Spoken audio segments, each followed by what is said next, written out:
Vamos lá, gente, a um exemplo de cálculo de campo magnético utilizando a lei de Biot-Savart. É um exercício bastante simples, mas vai servir de exemplo de como é que a gente pode fazer esse tipo de cálculo. Vamos lá, então. O exercício que está sendo proposto é o seguinte. Uma espira, é um anel, condutor de raio R, é percorrida por uma corrente I. Primeiro, calcule o vetor de indução magnética B num ponto situado no eixo do anel. Segundo, no limite onde a distância ao anel é B maior do que o raio do anel R, reescreva a expressão do campo B. Então, vamos lá à análise desse nosso problema. Posso considerar que o anel está no plano XY, já que o problema não falou nada. Então, a gente não perde nada da generalidade, considerar que está no plano XY e que o centro do anel está na origem das coordenadas. Isso vai facilitar muito na hora de escrever o nosso problema. Vamos considerar ainda que a corrente I circula no sentido anti-horário. Dessa forma, usando a regra da mão direita, o campo B estará na direção do eixo Z e no sentido positivo do eixo Z. Bom, então já temos aí uma ideia clara do que esperar do nosso campo magnético. Vamos então à lei de Biot-Savart, no caso específico, do campo magnético gerado por um fio condutor por onde circula uma corrente I. Aquela integral mais simples ao longo da trajetória L'. R é a posição do ponto onde queremos calcular o campo. R vai ser então Z chapéu. O R' é a posição do elemento de fio dL', que vai ser então dado em coordenadas cilíndricas, ou polares. O R' vai ser então o raio do anel R na direção ρ chapéu. Okay? R menos R' vai ser Z chapéu menos R ρ chapéu, de modo que o módulo de R menos R' vai ser a raiz quadrada de Z ao quadrado mais R ao quadrado. Lembre-se que está tudo muito parecido com o caso da lei de Coulomb. E em coordenadas polares, lembrar que o elementozinho dL', o elemento de comprimento, ele é um arco da circunferência, portanto, ele é igual ao raio, vezes o ângulo de θ', que é compreendido por esses dois raios aí que dão o limite do dL', na direção θ chapéu, tangencial à circunferência.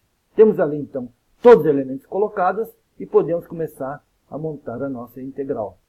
Em coordenadas cilíndricas, está aí a expressão do nosso campo magnético, que nós devemos integrar em dθ'. Antes de mais nada, temos ali um produto vetorial, portanto, devemos fazer uma distributiva e calcular θ chapéu vetorialmente com Z chapéu e θ chapéu vetorialmente com ρ chapéu. Usando a regra da mão direita ou da mão esquerda, θ chapéu vetorial Z chapéu vai ser igual a ρ chapéu e θ chapéu vetorial ρ chapéu vai ser menos Z chapéu. Então, esse é o produto vetorial, aplicamos a distributiva, então nós temos a nova integral a ser feita. E, lembrando da análise inicial, devido à simetria do problema, nós esperamos que o campo magnético gerado pelo anel estará na direção do eixo Z, ou seja, a componente na direção ρ chapéu deve se anular. Portanto, nós temos aí a integral que vai ser resolvida, que é somente a integral do termo na direção Z chapéu.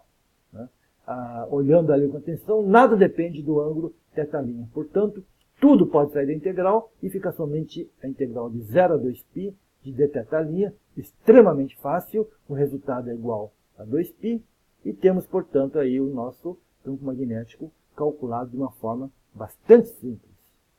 O item 2 pede para calcular o campo B a uma distância muito grande do anel, do centro do anel. Quando a distância é muito grande, significa que lá no denominador, o Z é bem maior que o R, portanto, Z ao quadrado é muito maior do que o R ao quadrado. Podemos aproximar, então, aquela soma como sendo simplesmente Z ao quadrado, que elevado a 3 meios dá Z ao cubo.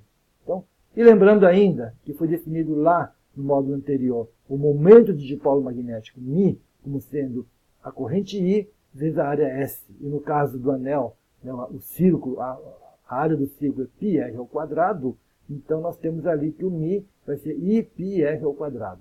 Temos o IR ao quadrado, multiplicando em cima e embaixo por π, nós temos ali o momento magnético μ. Olhe que o μ0 é a permeabilidade magnética do meio, do vácuo no caso. E o μ é o momento do dipolo magnético. Está lá, então, a expressão do nosso B a uma distância bastante grande do centro do nosso anel. Então, esse campo gerado por um anel de raio R a uma distância muito grande, é chamado de campo de dipolo magnético. Tá? Essa é a aproximação de dipolo magnético. Isso seria o dipolo magnético. Fazendo ali o paralelo com o que nós vimos lá no módulo 3 para o dipolo elétrico, né, vemos ali que nós temos embaixo, né, no caso do dipolo elétrico, o momento do dipolo P, né, nós temos ali em cima o momento do dipolo magnético μ, né, embaixo 2π, ε0 R ao cubo, nós temos no caso de B, né, o μ0 por 2π, Z ao cubo, né, nós vemos que ali foi obtido para um ponto fora do eixo Z. Podemos fazer a mesma coisa, na analogia, no caso elétrico, a gente pode então obter o campo B para um ponto fora do eixo Z, aparece então o cosseno θ, né, a distância R ao cubo, né, direção radial R. Então esse seria o campo do dipolo magnético para um ponto fora do eixo do dipolo, né, a uma distância R. Então temos aí resolvido e já tem aí uma boa visão de como é que seria o campo do dipolo magnético. Por hoje é só, muito obrigado, até a próxima videoaula.